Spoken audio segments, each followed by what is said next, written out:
بسم الله الرحمن الرحيم يوم تجد كل نفس ما عملت من خير محضرا وما عملت من سوء تود لو أن بينها وبينه أمدا بعيدا ويحذركم الله نفسه والله رؤوف بالعباد قل إن كنتم تحبون الله فاتبعوني يحببكم الله ويغفر لكم ذنوبكم والله غفور رحيم صدق الله مولانا العظيم۔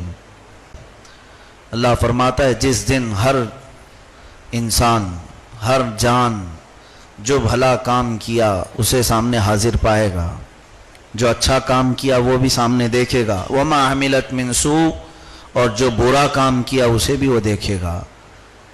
پھر یہ امید کرے گا کاش مجھ میں اور اس میں دور کا فاصلہ ہوتا، اور اللہ تمہیں اپنے عذاب سے ڈراتا ہے اور اللہ بندوں پر مہربان ہے۔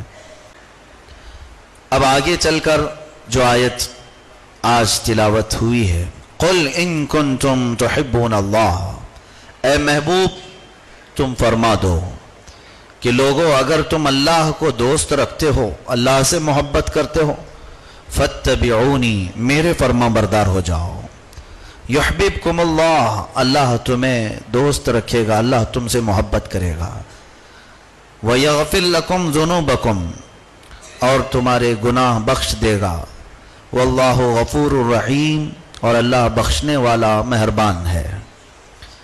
یہ آیت تقریباً ہماری زندگی میں یوں سمجھ لے ہمارے ایمان کا حصہ ہے۔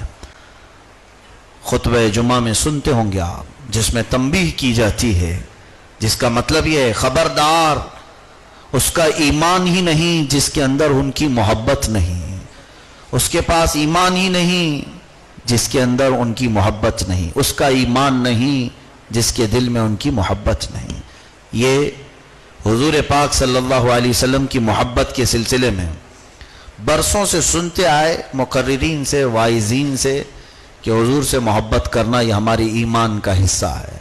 لیکن آج میں تمہیں قرآن عظیم کی ہی آیت وہی بتا دوں، یہ ہمارا کہنا نہیں ہے۔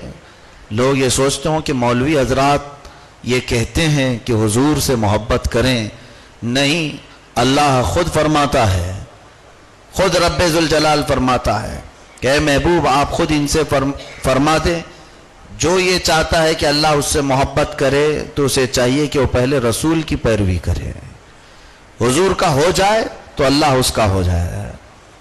اس آیت میں پوری زندگی کا خلاصہ، جس کو امام اہل سنت اعلیٰ حضرت فاضل بریلوی یوں فرماتے ہیں، خدا کی رضا چاہتے ہیں دو عالم، سارے لوگ کیا چاہتے ہیں؟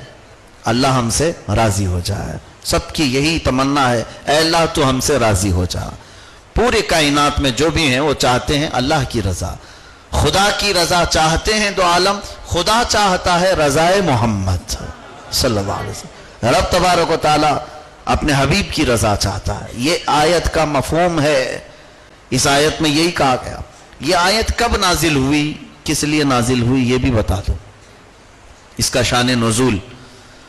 بات ایسی تھی کہ قریش میں بعض لوگ بتوں کی پوجا اس طرح سے کرتے کہ ان کے دل سے بتوں کی محبت جاتی نہیں تھی۔ بعض لوگ ایمان لانے کے بعد بھی بتوں کو ساتھ میں لے کے پھرتے تھے، یہ کہتے تھے کہ ہم ان کی پوجا نہیں کرتے، محض ان کو ساتھ میں لے کر کے رکھتے ہیں۔ یعنی ایک چیز ایسی ہوتی ہے کسی سے لگاؤ ہو جائے، محبت ہو جائے تو جلدی آدمی اس سے دور ہوتا نہیں ہے۔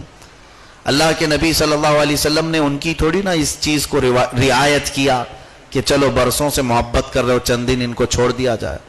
فتح مکہ کے دن سارے بتوں کو نکال کر ایک زمین میں گاڑ دیا، اور اس کے بعد صحابہ کو حکم فرمایا کہ اسی پر سے طواف کرو، اسی پر سے چل کر کے گزرو، تاکہ تمہارے پیروں سے یہ روند دیے جائیں تو تمہارے دلوں سے اس کی محبت ختم ہو جائے۔ رب تعالیٰ تک کیسے پہنچا جائے؟ تو اللہ نے فرمایا تم میرے حبیب کے پاس آؤ، پھر وہاں سے راستہ ملے گا نہیں، بلکہ اللہ خود تمہارے پاس آئے گا۔ کعب بن اشرف یہودی عالم ہے، اس سے حضور صلی اللہ علیہ وسلم نے فرمایا کہ ایمان لے آ مجھ پر، میں اللہ کا آخری رسول ہوں۔ وہ یہودی عالم تھا، وہ ہنسنے لگا، کہا ہم تو اللہ کے سب سے پیارے ہیں، ہم اللہ کے سب سے محبوب بندے ہیں، ہم کو تمہاری کیا ضرورت ہے؟ اللہ نے یہ آیت نازل فرمایا، اے محبوب ان سے کہہ دو تم چاہتے ہو کہ اللہ تم سے محبت کرے، تم محبوب بننا چاہتے ہو اللہ کے، تو پہلے حبیب کی اطاعت کرو، رسول کی فرمان برداری کرو، اللہ تمہیں خود محبوب بنا لے گا۔ رسول کو حکم دیا جا رہا ہے آپ اپنے غلاموں سے کہیں میری پیروی کرو، میری اقتداء کرو، میرے طریقے پر چلو۔ اتباع کسے کہتے ہیں؟ فرمایا رسول کی اتباع کرو، مطلب یہ ہے کہ تم اپنی زندگی کے ہر فعل میں، کھانے میں، پینے میں، چلنے میں، سونے میں، اٹھنے میں، بیٹھنے میں، تجارت میں، نکاح میں، ہر چیز میں رسول کی اتباع کرو۔ تمہارے پاس پورا ایک آئیڈیل پیش کر دیا گیا ہے، حضور کی زندگی صحابہ نے ایسے محفوظ کر دی ہے، ایسے محفوظ۔ آپ مجھ سے سوال کر سکتے ہیں، پوچھ سکتے ہیں مجھے زندگی میں یہ مسئلہ پیش آیا ہے، مجھے یہ بتا دیں کہ حضور کیسے کرتے تھے تاکہ میں بھی کروں۔ تو کوئی بھی ایسا ایک باب بھی خالی نہیں ہے جس میں حضور کی زندگی آپ کے لیے درس نہ ملتے ہو۔ حضور کا طریقہ چھوڑ کر کے کوئی دین نہیں۔ دین اسلام جو رسول اللہ صلی اللہ تعالیٰ علیہ وسلم سے ثابت ہے، اللہ تبارک و تعالیٰ نے اپنے اس رسول کو 63 سال ہمارے درمیان رکھا ظاہری زندگی میں، اور وہ نبی مکرم صلی اللہ تعالیٰ علیہ وسلم زندگی کا ہر پہلو ہمارے سامنے اجاگر کرتے رہے۔ اللہ کے نبی صلی اللہ تعالیٰ علیہ وسلم نے کھایا یا پہنا یا آرام فرمایا، مسکرایا، بات کیا، خطبہ دیا، تجارت کی، نکاح کیا، بچے ہوئے، ساری چیزیں یہ ہم سب کو سکھانے کے لیے کیا ہے حضور نے۔ رسول کریم صلی اللہ علیہ وسلم نے ہم سب کو اس میں درس دینے کے لیے کیا ہے۔ ایک مثال میں آپ کو بتا دوں، ایک مرتبہ اللہ کے نبی صلی اللہ علیہ وسلم نماز پڑھا رہے تھے، عصر کی نماز، 3 رکعت میں سلام پھیر دیے، تیسری رکعت میں سارے صحابہ خاموش ہیں، کیونکہ پتہ ہے زبان سے جو نکلے وہی شریعت ہے، اللہ کے نبی جو کریں وہی شریعت ہے۔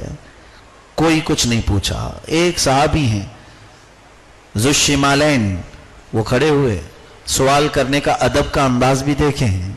اللہ کے نبی صلی اللہ علیہ وسلم سے عرض کیا، یا رسول اللہ صلی اللہ علیہ وسلم، نماز میں آپ سے بھول ہوئی یا آج سے نماز کم ہوئی؟ آج سے 4 کی بجائے 3 ہو گئی یا بھول ہوئی؟ اب جواب کیا ہونا چاہیے؟ حضور صلی اللہ علیہ وسلم نے فرمایا، نہ نماز کم ہوئی نہ مجھ سے بھول ہوئی۔ پھر کیا ہوا؟ کچھ تو ہوا ہے۔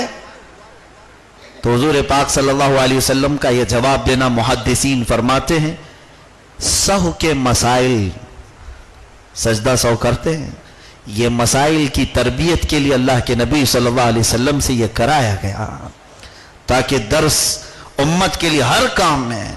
رسول پاک صلی اللہ علیہ وسلم کی بہت ساری چیزیں ایسی ہیں جس میں امت کو سکھانے کے لیے، بلکہ میں یہ سمجھتا ہوں اللہ کا نبی در حقیقت وہ محبوب خدا ہے، رب چاہے تو انہیں ہم اپنے پاس ہمیشہ کے لیے رکھے۔ اللہ کے نبی صلی اللہ علیہ وسلم اگر خواہش کرتے تو رب تبارک و تعالیٰ انہیں جنتوں میں رکھتا، مگر ہمارے درمیان جو رکھا گیا وہ صرف اس بنیاد پر کہ نبی کا ہر فعل قیامت تک کے لیے میرے ایمان والوں کو دلیل بن جائے۔ لوگوں پر میں تنقید کرتا ہوں جو رسول اللہ کی گستاخی کر رہے ہیں، میرے آقا صلی اللہ علیہ وسلم کا طریقہ چھوڑ کر لوگ یہ سوچتے ہیں ہم اللہ تک پہنچ جائیں گے۔ اعلیٰ حضرت فرماتے ہیں بخدا خدا کا یہی ہے در، نہیں اور کوئی مفر مقر۔ مفر کا مطلب ہے بھاگنے کی جگہ، مقر کا مطلب ہے ٹھکانہ۔ کوئی بھاگنے کی جگہ بھی نہیں ہے اور کوئی ٹھکانہ بھی نہیں ہے، اور قسم خدا کی رب کا دروازہ یہی ہے، بخدا خدا کا یہی ہے در، نہیں اور کوئی مفر مقر، جو یہاں سے ہو جو وہاں سے ہو یہیں آ کے ہو، یعنی رب تعالیٰ تک جو پہنچا ہے کوئی بھی یہاں پہنچے بغیر نہیں گیا ہے، جو وہاں سے ہو یہیں آ کے ہو، جو یہاں نہیں تو وہاں نہیں، جو یہاں نہیں پہنچا وہ وہاں پر بھی نہیں۔